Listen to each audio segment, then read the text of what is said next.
Welcome to Lifestyle Solopreneur, the community for entrepreneurs who put lifestyle first. Join your host, Flavia Barris, as she interviews successful lifestyle solopreneurs and shares ideas to help you find the perfect balance between lifestyle, business, and self. Flavia is an attorney, marketing expert, and founder of several online academies. She's been featured in major media, including BBC World News, The Wall Street Journal, The New York Post, ESPN Television, and more. Join us for this episode of Lifestyle Solopreneur.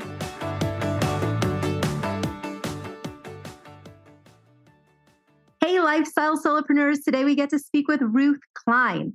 She is the CEO of Expert Celebrity Branding, Brand Visibility Strategist, and Master Book Coach. She's the author of 7 best-selling books, and she works with high-achieving entrepreneurs, coaches, sales professionals, and company founders.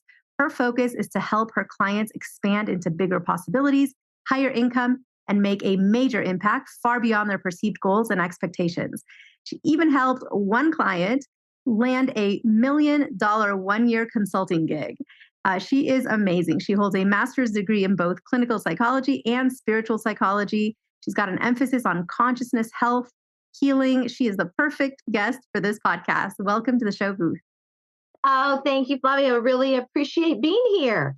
It is so great to have you here because, you are one of this work-life balance thing that people have started talking about more and more. You've been on this focus for years and years and years. We're talking decades. So tell us a little bit about your background and how you got to where you are.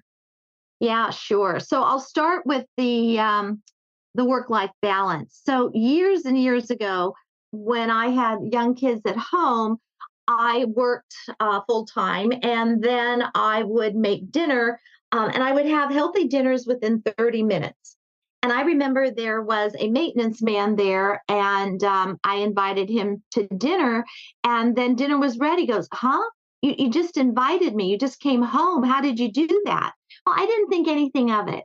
And then started talking to my girlfriends who had young families. And Ruth, how do you do it? How do you work and stay involved in the community and all of that, and still be able to have dinner on the table? And I didn't really fully understand what they were talking about. It was so ingrained, I guess, in my DNA. So I decided to write a book about it. Where did the time go for working women? And then that was very, very well received. Immediately, media picked it up. And then years later, updated it to, and the most recent is Time Management Secrets for Working Women. And that has sold really well. And so, and then as the years move on and we are even more in a frenetic world, how do you, that's the question. How do you maintain calm? How do you maintain being centered? How do you maintain staying creative and still be able to nurture the people in your family and communicate well with people in business? It just goes on and on. And now, with the phone has always been an issue, always has been an issue. But now it's even more so because you can literally take your phone anywhere and you can, be on a mountaintop and have a thriving business. So that's part of it. So I started doing that. And then I was also teaching college while I was still in college, getting a master's degree in clinical psychology. And I had a few clients in there. They were all older than I. It was an evening class. And one gentleman worked for AT&T, and he just loved what I had to share. And it was in psychology and business. And he introduced me to someone at AT&T, and I went in and said hi. And he hired me on the spot, and I became their training department. With performance appraisals, communication styles, time management, work-life balance. Even in those days, there weren't a lot of women, so many women in the higher ranks, but there was still a need for time management and productivity. And that pretty much I just kept, doing that, and it just kept seemingly writing more books about it. And I'm on my eighth book now, and working with people in corporate, and working with people who left corporate to start their own companies. All of these issues become even more and more important. Time is that limited resource that one you can't recreate. So, the seconds tick by, the hours, the minutes, it's gone. It's water under the bridge. And we're all just struggling with that. I feel like I haven't found anyone, even the people that have really focused on time management, like trying to have a balanced life where they have time for all the things that are important to them and they find meaningful, yet also all the responsibilities and the stuff that I call life admin, just all the little things that actually eat up quite a bit of our time, like scheduling the doctor's appointments and staying on the phone with the insurance company to make sure the renewal went through and, all these kind of life chores. But you've studied psychology, like how we tick. So in your opinion, how is it that we as humans conceptualize time and like its role in our life and how we structure our lives around that? That's a really good question. Really good question. Most of us tend to try and beat the clock. And I will tell you right now that will never happen. You will never win out the clock. That's number one. Number two, time management and productivity is also an energy thing. And so one of the ways to be most productive, I mean, that's a loaded question that you asked, so I'm going to try and break it up a little bit. But one of the ways to be most productive and utilize your time best is to know what your biorhythm is. That's very, very important. In Europe, years ago, pilots could not fly a plane unless all three of the markers of their biorhythms were above zero. So there is mental, there is, I can't think of what those three versions are, but all that there are three biomarkers on biorhythms. And you can actually see what they are in advance. It's really very, very cool. But nonetheless, not to go down that path. So most people are early morning people. That is the time you do not want to sit and have a meeting. And yet, where are we a lot with corporate America or in businesses? First thing, we have meetings, and we help kill the motivation and energy for our people. So the best time to have a meeting, if you have to have a meeting, number one is to have it 30 minutes or 20 minutes before noon. And then you know that people aren't going to hang around. You have standing meetings. And for those who have to have a chair, there's a chair, but there's a reason that they're sitting.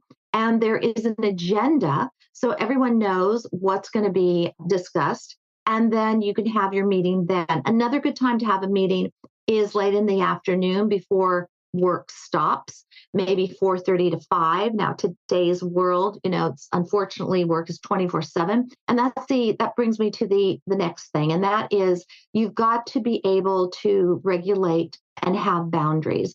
If you do not control your time, nobody else will. And it's not because they are mean or they don't want to, they don't know. And you're not keeping boundaries. So I've been able to write books when I had kids at home because I had boundaries. When the door was closed to my study, the kids knew unless someone was bleeding, not to bother me. And because I felt guilty that they were, I couldn't be available when I was at the house working, I thought, what can I do to treat the kids so they can be a partner with me on writing this book? And so I said, you know what? When the book gets bought, not accepted, but bought, had to be accepted and bought, then we're going to treat you to a night at the Disneyland Hotel. And they got all excited. And I shared with them that this is their way to help me write the book by allowing me to write the book when the door is shut.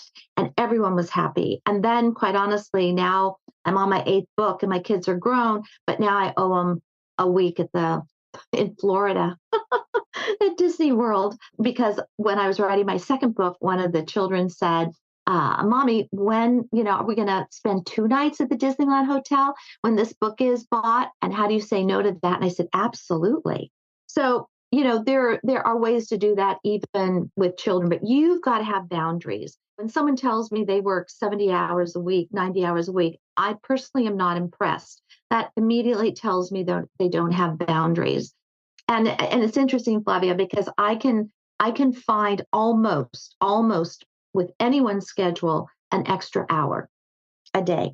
So I love what you said about the kids because there's so many people that struggle with work-life balance once they have a family, have children, have these other responsibilities because there's a lot more to juggle. And, you're not just juggling things and work and projects, you're juggling little human beings who have their own needs and, their own, you want to do the best for them. And a lot of times that does feel like a conflict with work because unless, and I love that your kids, the way they participated in your work is they kind of left you alone so you could do the work. I know in a lot of different households, the kids might even pitch in and sort of like, hey, help me wrap all these boxes that we're sending out, or, let's do assembly line and make it fun. And there's other ways to get the kids involved too, I'm sure.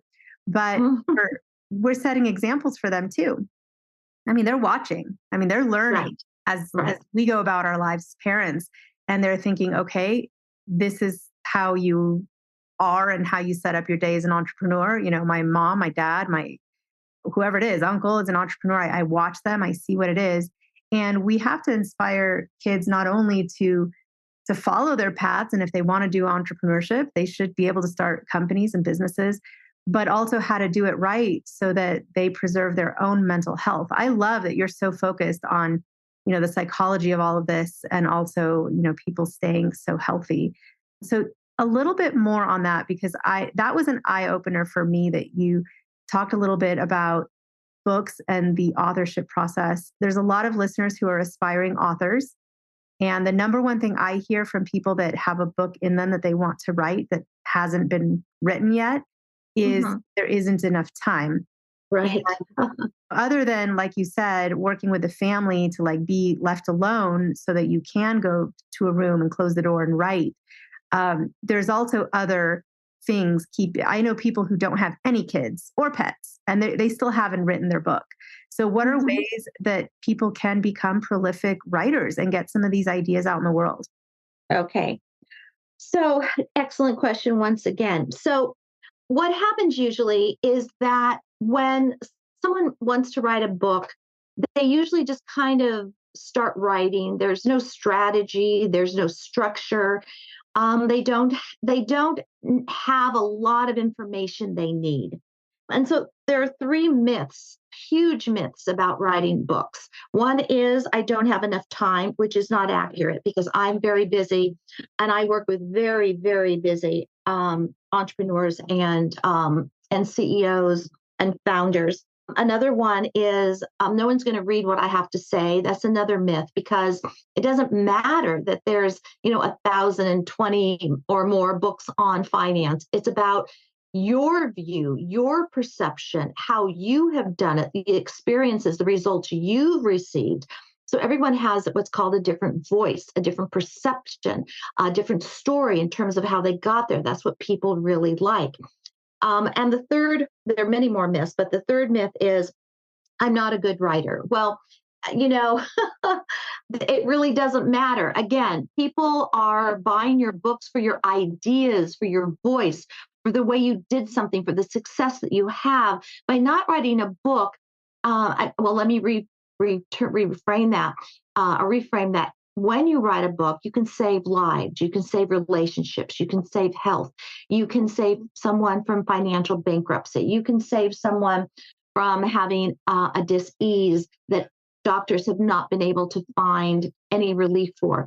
So it's so important that if you get that calling to write a book, that is a direct message, I think, from a much higher source that there is something very important that you have that you need to share.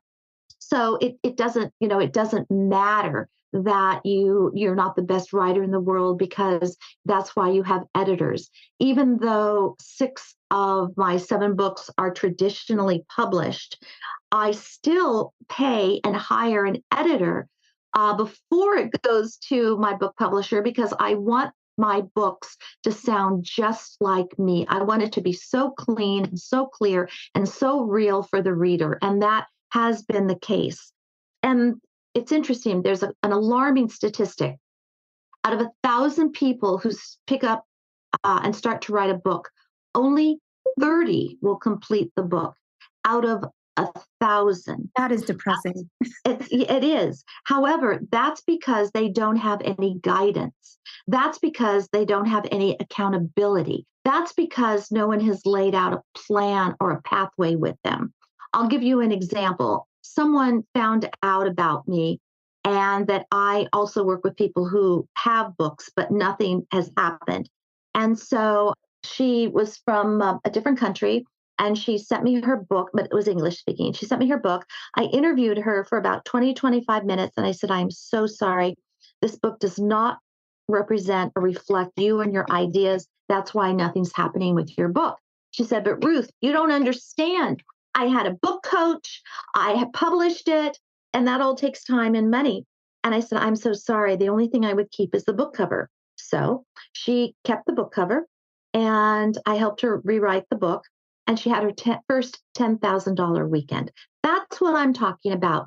You have to have someone who knows what type of structure to help you with. They need to know the strategy, and your strategy is different depending upon what you want to do and who you are. The structure can even be different. I also help my clients identify the days and the times that they're going to be writing. I give them little homework assignments every time we meet weekly, which gets them closer and closer to actually they're writing their book.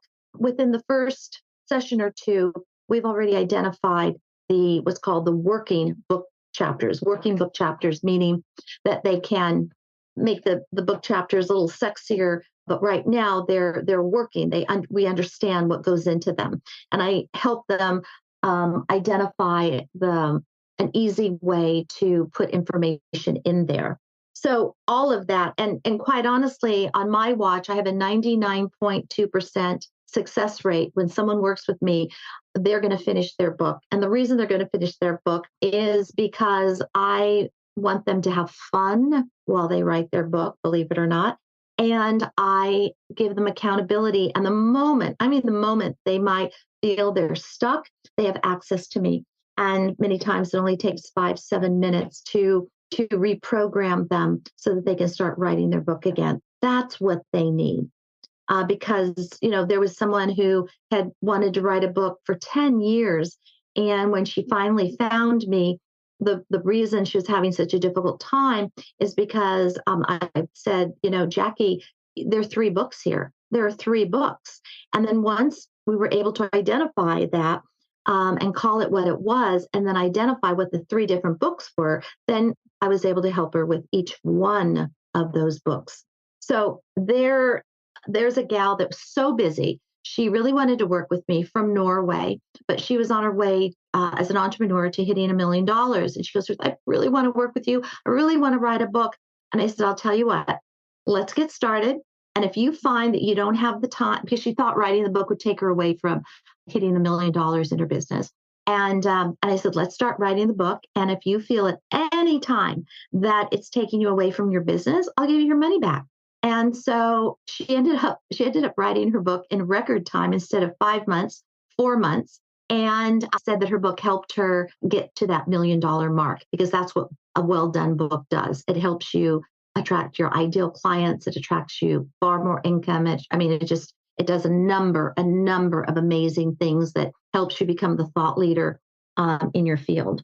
Well, especially, entrepreneurs, especially service entrepreneurs, people who are their authorities in their field, like you said, thought leaders, people considered experts in what they do. If someone is building a business around that personal brand, yet there is no book, like an easily digestible, accessible place where you can get to know this person and read about their philosophy or their methods or, their concepts, it's lacking. I mean, you really need a book out there if you're an entrepreneur these days. I'm a firm believer in that. And I know you've seen a lot of amazing things happen for entrepreneurs who sort of finally bit the bullet and put their thoughts on paper in a way that can be distributed, in a 100, 200, 300 page sort of capsule where people can get to know them. What are some of those authors that you've worked with where it made a really critical difference in their business? I want to address that. It's a beautiful question. I love your questions. Before I do, you had mentioned services, but I'm going to share with you also with products to have a book around a product. I'll give you an example. I was in a bookstore. I love bookstores. And there was a book, Pendleton. I don't know if you know that brand, but at Disneyland, they used to have a sponsored area of Pendleton. And they were shirts, and they were really for cold weather and mountains and hiking. And I saw a book that they had written, and it was amazing. It was amazing. And all of a sudden, I liked the brand. I didn't wear the brand, but I loved the brand, and I loved the brand 10 times more. And it had hiking trails, and it was remarkable. So I'd like to extend that, not a book, not only for services, but also for your product. So for example, let's say that you have some beauty product. How cool would that be to write a book to tell the story? I remember Starbucks, and I'm going to call that a product. It's a service, but it's mostly a product. And I remember being in Santa Barbara, going to a coffee shop. It was Starbucks coffee shop. Surprise, surprise. And Howard Schultz, who was the CEO at the time, wrote his first book. And so I love books. And so I picked it up and I started reading it while I was at Starbucks. And I didn't love Starbucks brand before that. But after reading the book, I fell in love with Howard Schultz, and I fell in love with Starbucks because there were stories that I could relate to, that I was aligned with. And that story explains why he's so employee centric. It explains why he gives unbelievable insurance coverage to part-timers. I mean, it's just over the top phenomenal. So I'm going to extend that services and also writing a book for products. Does that make sense? That does. No, I love what you said. And that the Pendleton book wasn't necessarily a book like, here's how we make this jacket, and here's, came up with a logo. It's not really about the company, but it was like a value add. It was like, here's great hiking trails. It was more aligned with the people that love the brand and what. That's exactly right. That's exactly right. And Whole Foods, before Amazon bought it, there's a beautiful book called Conscious Capitalism that Whole Foods put out. The CEO put out I mean, just the title of that called me.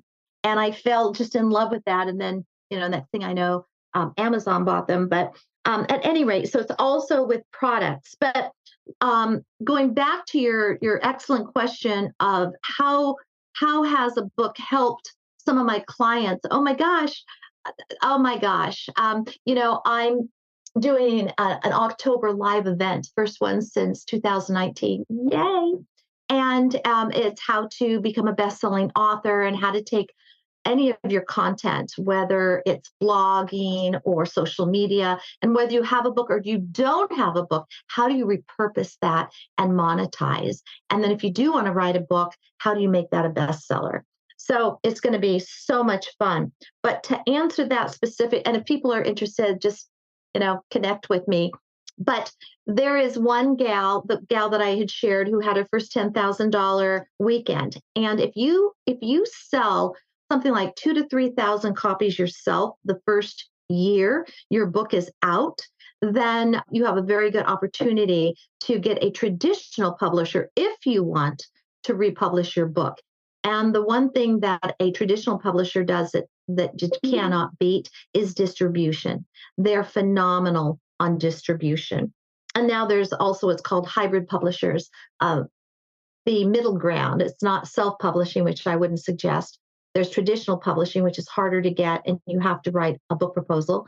And in the middle, there's what's called a hybrid publisher. And you pay them, but they do help with distribution, and you can negotiate where you could get 60, 70, 80% of your money, and they take care of everything for you. So that's one. Another gal was in the academic world. And this would be whether it's corporate or academic, there's a different language that goes on in the corporate world. There's a different language that goes on in the academic world. And so for this gal, I had to help her write a book where as though she was talking to a friend versus teaching in that academic world. So we had to do that first. And then it was a finance book specific for women that are thinking of divorce, in the middle of a divorce or post-divorce. What can you do with that and still keep your finances?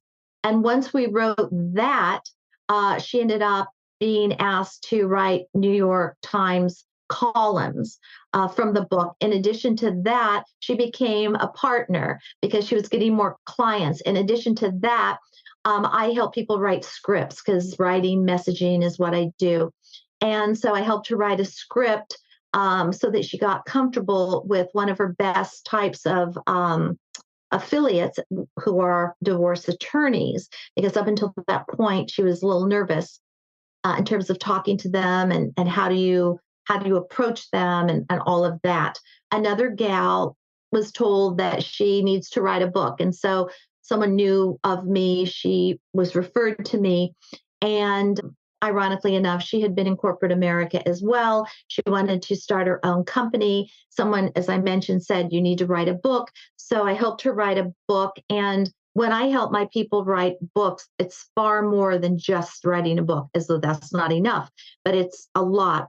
I help them also identify and write their signature speech. So I helped her write her signature speech. She gave her speech, and then someone was in the audience and said, that was phenomenal. Can you give a TEDx talk? And so from the book to a speech to a TEDx talk, that happens a lot with my clients. Another client, two attorneys, a husband and wife team, and they had a young family. They didn't want to, spend so many hours in the office. So wrote a book, and it turned into a PBS special. And now they're on television when people ask for their specific topic, needing an attorney. I mean, I could go on and on. Another gal from Australia wrote a book in record time, 4 months. And again, ironically enough, she came from corporate America, wanted to become an entrepreneur. Someone suggested, in order to get clients, write a book. And because she just couldn't get clients, even though she was working in the marketing department in corporate America. It's a whole different ball game, as you know, as an entrepreneur. So I helped her write a book, and with her, she wanted one of the Shark Tank public figures, personalities, to write something on the cover, and she said, well, that'll never happen. And I said, why not? And she goes, XYZ, why not? And I go, well, I'll help you write the script. So we did. I did. She did. And she ended up getting one of the Shark Tank celebrities to write, and we posted it on the cover of her book.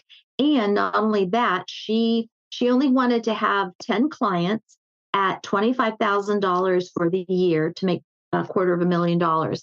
And with her book, that is what she was able to do. Now, can everyone do that? No, that is not a financial statement. That is not anything other than this is a scenario where this happened. I mean, it goes on and on. Well, it's a topic that's, near and dear to my heart for sure. We've only just scratched the surface. I am betting that there are people listening to you who are thinking, I want to write my book. So how do people get in touch with you? How do they learn more about your services? And if they want to just follow along in your own journey as this person who is the coach that is helping all of these books be birthed. Thank you for that.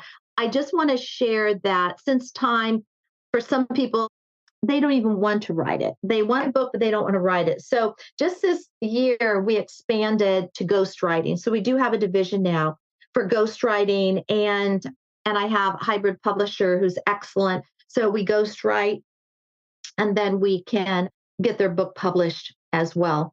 So they can contact me on my website, ruthklein.com, and Klein is Klein,